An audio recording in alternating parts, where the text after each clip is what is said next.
ආයුබෝවන් සුබ දවසක් වේවා 2026 අවුරුද්දේ මේ වෙනකොට මාස 7ක් ගෙවිලා 8 වෙනි මාසය අගෝස්තු මාසයේ ආරම්භය දැන් සිද්ධ වෙලා තියෙන්නේ. එතකොට ඔබ සියලුම දෙනා බලාපොරොත්තු වෙනවා මේ ලග්න වලට අනුව කොහොමද ඔබේ ජීවිතයට ඉදිරි පලාපල කියලා දැන කියා ගන්නට. විශේෂයෙන්ම අද දවසේදී අපි බලාපොරොත්තු වෙන්නේ මේ සඳු ග්‍රහය අධිපතිත්වය දරන කටක ලග්නයේ ඔබට මේ ඉදිරි මාසය කොහොමද කියලා සාකච්ඡා කරන්නට.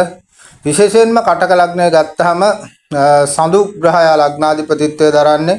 මේ වෙලාවේ සඳු ග්‍රහය ඔබේ 8 වෙනි භාවය තුල රාහු සමග සංයෝග වෙලා ගමන් කරනවා. ඒ වගේම රවි සහ ගුරු පළවැන්නෙත් සිකුරු සහ කේතු දෙවැන්නෙත් ශනි නවවැන්නෙත් කුජ අයස්ථානගතවත් 12 වෙනි බුදත් විදිහට තමයි මේ ග්‍රහසිටම තැන්පත් වෙලා තියෙන්නේ මේ අගෝස්තු මාසයේ පුරාවටම.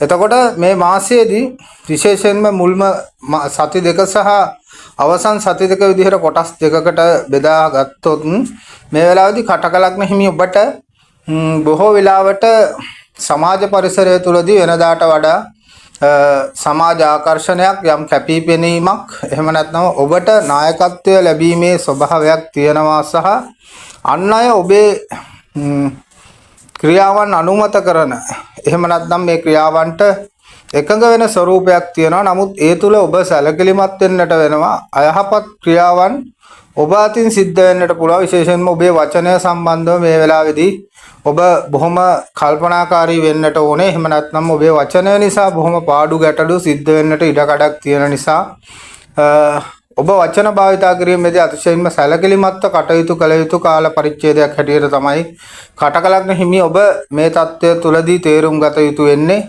විශේෂයෙන්ම ඔබේ සමීප ඇසුරු කරන අය සහ පිටස්තර පුද්ගලයන් සම්බන්ධව යම් යම් අවබෝධතා ඇති කර ගැනීමේදී ටිකක් කල්පනාකාරී වෙන්නට ඕනේ මේ කාල සීමාව තුළදී. විශේෂයෙන්ම දෙවැනි සතියෙන් වගේ පස්සේ ඔබේ වචනයෙහි බලවත් වීමක් සිද්ධ වෙනවා. ඒ බලවත් වීම තුළ ඔබට යහපත සැලසෙනවා වගේම යම් පැත්තකින් අයහපත් දේවල් සිද්ධ වෙන්නටත් පුළුවන්. ඉතින් ඒ තුළ ඔබ සැලකිලිමත් වෙලා කල්පනාකාරී වෙලා අවබෝධයෙන් යුතුව මේ සමාජ පරිසරය තුලදී කටයුතු කරන්නට ඕනේ. විශේෂයෙන් මේ සමාජ පරිසරය තුලදී කියනකොට විවිධ පැතිකඩ තිබෙනවා. ඔබේ පවුල වේවා, රැකියාව වේවා, ව්‍යාපාරික පැත්ත වේවා, මේ සියලු පැතිකඩයන් වලදී බොහොමයක් වෙලාවට මෙන්න මේ වචනය කියන දේ කටක ලග්න හිමි ඔබ සැලකිලිමත් වෙන්නට ඕනේ. භාවිතා කිරීමේදී සහ පුද්ගලයන් ඇසුරු කිරීමේදී සංවාදවල යෙදීමේදී ඒ බව හොඳට කල්පනා කරලා කොහොම වුණත් මේ ග්‍රහ තත්ත්වයන් යටතේ බොහොමයක් සුබදායි සිදුවීම් ඔබට සිදු වෙන්නට ඉඩ කඩක් තියෙනවා. ඉතින් ඒ සුබදායි තත්ත්වය ඇති කරගන්නට ඔබ කල්පනාකාරී වීම තමයි කළ යුතු වෙන්නේ. විශේෂයෙන් රැකියාව ගත්තහම නම් රැකියාව තුළ යම්කිසි ආකාරයක තෘප්තිමත් භාවයකින් තොර වෙන්නට පුළුවන්. මේ වෙලාවේදී Tamanට මේ කරගෙන යනා වූ රැකියාවෙහි අඩුපාඩු එහෙම නැත්නම් රැකියාව පරිසරය තුළ පැන නගින්නා වූ ගැටලුකාරී තත්ත්වයන් ඇතිවීමක් නිසා රැකියාව කෙරෙහි තෘප්තිය ඇතිවීම අඩු වෙන්නට සහ රැකියාව යම් ආකාරයකින් යම් අවස්ථාවන් වලදී අර රැකියා පරිසරය එපා වීමක් සිද්ධ වෙන්නට පුළුවන්. ඒ වගේම රැකියාවෙහි වැඩ කටයුතු කරද්දී රැකියාව ප්‍රධානීන් සමග රැකියාව කරන අනෙක් පිරිස් සමග කටයුතු කිරීමේදී සහයෝගීතාවයෙන් වැඩ කටයුතු කරන්න ඕන වෙන මේ වෙලාවේදී අන් අයට උගුල්ලට වීම ඔබ විසින් සිද්ධ කරන්නට එපා. මොකද ඔබ එවැනි දෙයකට පෙළඹීමේ ඉඩ කඩක් තියෙනවා. පරිගැනීමේ චේතනාවෙන් වගේ කටයුතු කරන්නට ගියොත් ඔබට පසුකාලීනව පීඩ ඇති වෙන්නට පුළුවන්. ඉතින් රැකියාව තුළදී ඔබ කළ යුතු වෙන්නේ ඒ ලැබෙනා වූ වගකීම් නිසි විදිහට කලට වේලාවට ඉෂ්ට කිරීම. ඒ වගේම රැකියාවේ වෙනසක් යෙදෙන්නටත් පුළුවන්. මේ වෙලාවේදී හැබැයි යම්කිසි ආකාරයකින් රැකියාව වෙනස් කිරීම නොකළ යුතු දෙයක් බව ඔබ හිතට ගන්නවා නම් හොඳයි. මොකද රැකියා පරිසරය තුල ඔබේ ක්‍රියාකාරීත්වය මත තමයි සියල්ල රැඳී පවතින්නේ මේ වෙලාවේදී. ඉතින් ඇතැම් විටක ඔබට මේ රැකියාව අතහැරලා වෙනත් රැකියාවකට ගියහම ඒ රැකියාව මේ රැකියාවට වඩා ගැටලු සහගත වෙන්නට ඉඩ කඩක් තියෙන නිසා රැකියාවේ සුරක්ෂිතභාවය ගැන මේ වෙලාවේදී අවධානයක් යොමු කරලා කටයුතු කරන්නට කටකලග්න හිමි ඔබ සැලකිලිමත් වෙන්නට ඕන. ව්‍යාපාර කටයුතු ගැන කතා කරනකොට විශේෂයෙන් ව්‍යාපාර මේ වෙලාවේදී යම්කිසි විදිහකින් ඇල්මරුණු ස්වභාවයකින් තියෙනවා නම් මන්දගාමී ස්වභාවයකින් තියෙනවා නම් ඔබට මේ වෙලාවේදී ව්‍යාපාර දියුණු කිරීම කෙරෙහි හිත දෙන්නට ඒ පිළිබඳව ක්‍රියාත්මක වෙන්නට හොඳ කාල පරිච්ඡේදයක්. ව්‍යාපාර කටයුතු නිසා කාර්යබහුල වෙන්නට විවිධ ස්ථානවලට ගිහිල්ලා ව්‍යාපාර පුළුල් කරන්නට වගේ කටයුතු වලට ඔබ මේ වෙලාවේදී යොමු වෙන්නට පුළුවන්. විශේෂයෙන් කියන්නට ඕනේ අනවශ්‍ය වියදම් පාලනය කර ගැනීමක් කරන්නට ඕනේ.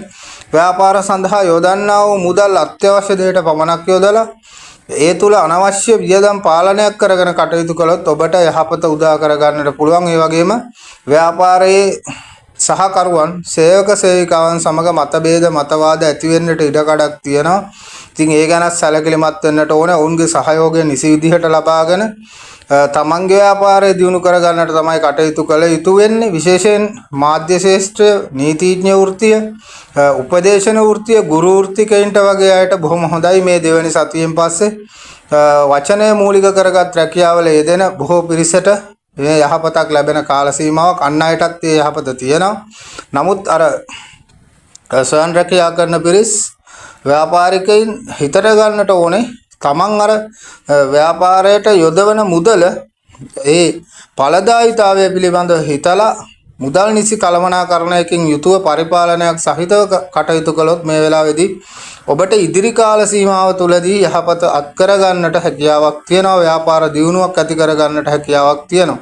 ඒ වගේම පවුල සම්බන්ධව කටයුතු කතා කළොත් මේ වෙලාවේදී විවාහක කටකලග්න හිමියන්ට තමන්ගේ පවුල පිළිබඳව වැඩි වශයෙන් හිතන්නට යොමු වෙන කාලයක්. දුවදරුවන් වෙනුවෙන් එහෙස මහන්සි වෙන්නට, ඔවුන්ගේ අධ්‍යාපන කටයුතු වෙනුවෙන් හෝ ඔවුන්ගේ කටයුතු වෙනුවෙන් මනස වෙහෙසවන්නට, ඒ වගේම කැපවීම කරන්නට, මිල මුදල් වියහියදම් කරන්නට සිද්ධ වේවි. එවැනි පරිසරයක් තියෙනවා. යම් කිසි විදිහකින් ඔවුන්ගේ අසනීප තත්ත්වයක් වෙන්නට පුළුවන්. එහෙම නැත්නම් අධ්‍යාපන කාර්යයක් වෙන්නටත් පුළුවන්. ඒ වගේම බිරිඳ සැමියා අතර අවබෝධයෙන් යුතුව වැඩ කටයුතු කරන්නට ඕනේ.